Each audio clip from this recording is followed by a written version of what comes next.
Okay. All right. Okay. So the purpose of this is to kind of help out tutors or English language learners, teachers that are kind of new to teaching. This particular one presentation is for a multi-level learner. Or multi-level classroom, I mean. So what is a multi-level classroom? Basically, every classroom in America is multi-level, just varies in the degree. So I have this room, every classroom, and definitely in an English language learner classroom, there are definitely different levels. All right, so here's a random quote. Diversity is being invited to the party. Inclusion is being asked to dance. And I don't know who that quote came from. Oops.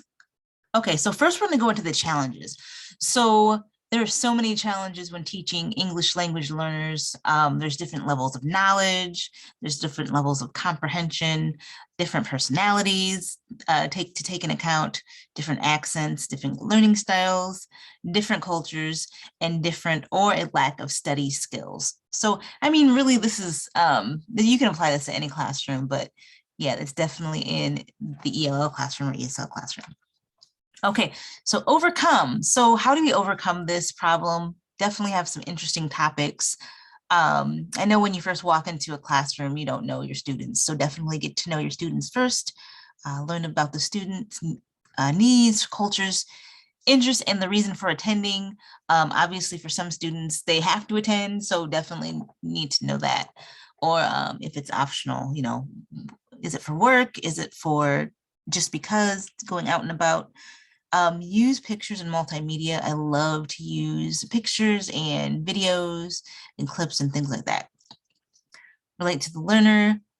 For students that have been out of the learning game for a while, have been out of school, some of them maybe never even attended a formal classroom. So you have to teach study skills, build your routine, minimum translation, especially for learners that are kind of edging up to the next level, non-intimidating environment, flip classroom. So this is a new concept, and I would only recommend this for the intermediate or advanced, just to save time in class, give them a little bit of time to research on their own, the classroom lesson and things like that. Comprehension checks. So I love to do comprehension checks. I like to do comprehension checks on things that we're learning currently, and also sprinkle in things that we learned in the past, and also read the nonverbals. And this will vary from culture to culture. So definitely, if you have time, look into that. Okay, so here's the structure of my class. When I have it, I definitely always have a warm-up, something simple, and I'll model that in another presentation. You want to have a warm-up. So for me in my classes, if it's a multi-level class, I definitely have some sort of picture. So the students have options. They could write words about the picture. They can, for the more advanced, write sentences, paragraphs, pictures, etc. Okay, so something to warm up their brains, or it could be like a writing prompt for the advanced learners. Review, I review the previous lesson, make sure the students understand what we've learned before, and that'll help me guide my next lessons and think about what I need to teach them. Say the topic, don't make them guess it, but I think a lot of teachers or tutors already know that. Application in real life, especially for adults. If you're teaching an adult class, you want to be able to relate things to real life because it'll stick better, and also kids too, but definitely for the adults, it's a little bit easier because they have more experience. Check for comprehension continuously. You don't want to get through a lesson just to find out that the students did not understand anything. When you tutor or when you teach ESL students, you want to check for comprehension. You don't want to have them check out in the middle of a lesson because they don't understand. So definitely check for comprehension frequent. Model and demonstrate. So model and demonstrate in different ways. Get creative. You can model by doing it yourself, obviously, in different methods. And here are some ways: whole group, pairs, individual application, and at the end, did they get it? another comprehension check. Okay, so here's some examples what you can do for a warm-up for multi-level learners. So definitely have the interesting and relevant topic. For low beginners, like I said before, pictures and words. Beginners, words, lists, sentences. Intermediate, you want to get them into sentences as they go up, longer and complex sentences. Check for grammar if you think they are comfortable with that. And for the advanced, have them write paragraphs. So here's some examples. The topic is food, so everybody can relate to that. Everybody is interested in food, okay? The lowest level, maybe you want to include a random picture of a food. Students should pick food from the pictures. So maybe it's a bowl of fruit. The students can write, you know, strawberry, it's red. Beginners, you can have them write a grocery list of foods. Maybe you can say a list of meat, list of dairy, etc. Intermediate, what did you eat for breakfast? Did you have a beverage too? Advanced, write the difference between shopping for food in America and in your native country. And then I have people, some people exercising that's so not related to this slide, but yeah, it's there. So, all right, so grouping. So I love to mess around with grouping. I don't like to group the same people all the time. Although some students will be comfortable, they want to, you know, get with people they're comfortable with, but I break it up every once in a while. So sometimes I'll have same level where the language is not taken into account, but they're at the same level or similar levels of English, okay? So sometimes I have different level students. So maybe, you know, level A with the level C, or I don't know what your level might be, but maybe like a low with advanced so they can help them out. And then I'd have same level, different language if possible, some randoms, and then, you know, some BFFs can get together. Obviously, students would be more comfortable with somebody they like. Sometimes I group same language together at, you know, different levels, etc. So I definitely change up the grouping in my classes. If you can do that. I understand some tutors aren't able to do that if you're working one-on-one. So ideas for comprehension checks. Ask questions. Check for nonverbals. Are they turning red? I had some students turn red in class. They were so frustrated because they didn't understand, but you know, they had a smile on their face, but they didn't know what was going on. So just check for nonverbals. Do they look uncomfortable? Do they look constipated? You know, things like that. Are there some cultural cues that you know would show that they are not getting it?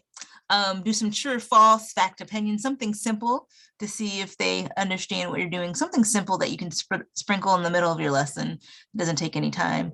Make mistakes. I love, love, love doing this because when the students get it, it's epic, okay? So sometimes I will make mistakes on purpose, things like that. Who said it? I don't remember why I put that, but maybe it'll come to mind later.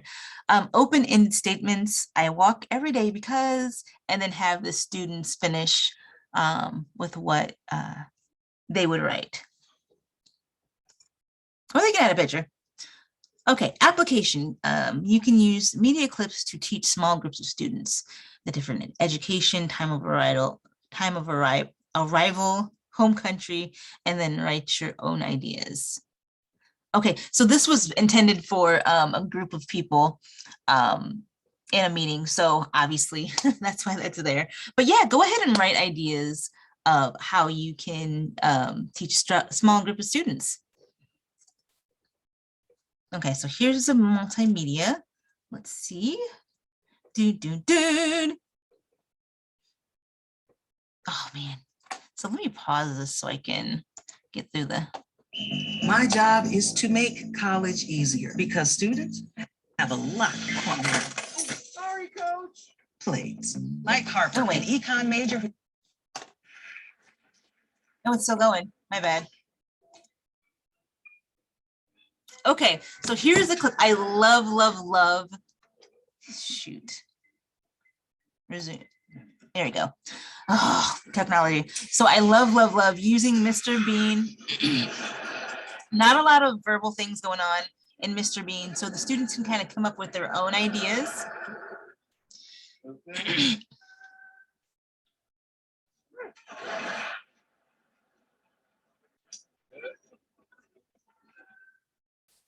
Okay, so you can use this clip for so many things.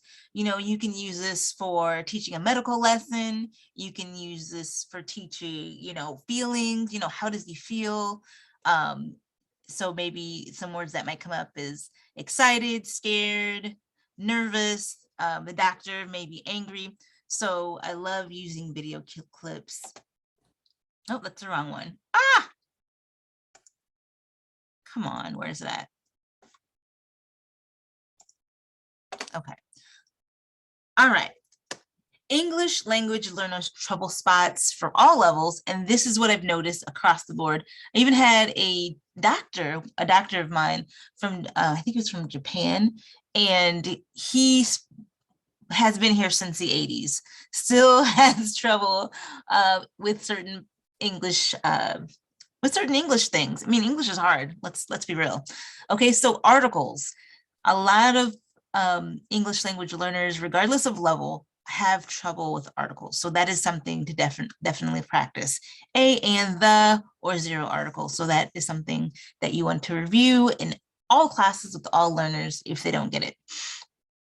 Prepositions, idioms, slangs, colloquialisms. So that is definitely hard because it's always evolving. English and every language is always evolving. So those are always trouble spots. So I definitely love to throw in, you know, a slang lesson for my students, and they enjoy that as well.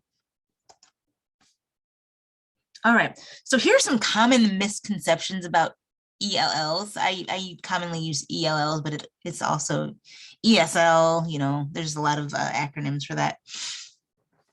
So if a student speaks English well, they must be fluent. This is a common misconception. A student can have near native fluency when they speak, but be clueless when it comes to reading or writing. Another one is a student that doesn't speak at all doesn't understand. Some cultures are highly based on perfectionism. So you know what I mean. If the students know a lot, but they don't want to speak in fear that they will make a mistake, or they know they're not perfect, so they don't take a chance. If a student can read aloud well and understand everything. So this is also true for anybody, you know, any student learning anything. If a student can read well, it doesn't mean they comprehend. It doesn't mean they understand what they read. This is one I absolutely hate. If you speak louder, they will understand you. No, they will just be annoyed or like, what the heck is this person doing? So no, just speak at a normal volume. Maybe slow down your speech. That is probably the most helpful. If you slow down your speech or reword your speech, but do not speak louder. If they can't answer a question immediately, they don't know the answer. So some ELL students, they go through the process of translating in their head. So they know the answer in their language, but they are thinking of the words to tell you in English. So give them a minute, okay? Teaching for native speakers suits the needs of teaching for ELLs. So there's some, you know, things that cross over to teaching ELLs. Let me describe an instance. There was a teacher that turned librarian. She was coming over to talk to my students about the library. She was so confident. She was like, I got this. I have a good hold of the English language. I know what I'm doing. Leave me alone. She was kind of rude to me. So I was like, okay, you got it. So I let her teach this lady. Wow, she flopped. She flopped so hard. She was so embarrassed. She was shaking. And I was like, I'll step in. It's not easy for everybody. So just because you teach, you understand the English language, doesn't mean you know how to teach ELLs. Even if you're a teacher, even if you've taught before, that does give you an edge, but you need to dive deep into how to teach ELLs or English language learners. So here are some resources for learners and teachers that you can use. I would check the links because this these slides are dated. So I think most of them do work. I really enjoy Mr. Bean, like I said before. Rachel's English is phenomenal. She breaks it down. So simply, and the girl knows her stuff. So those are some resources I would recommend. Also check out engvid.com. So engvid.com. I love that. It's you can level it. You can brush up on English yourself if you forgot some things, get some tips and tricks. So that concludes my little presentation. I hope that you got something from this. Let me know if you have any questions, and have a great day. Okay, how do I stop this?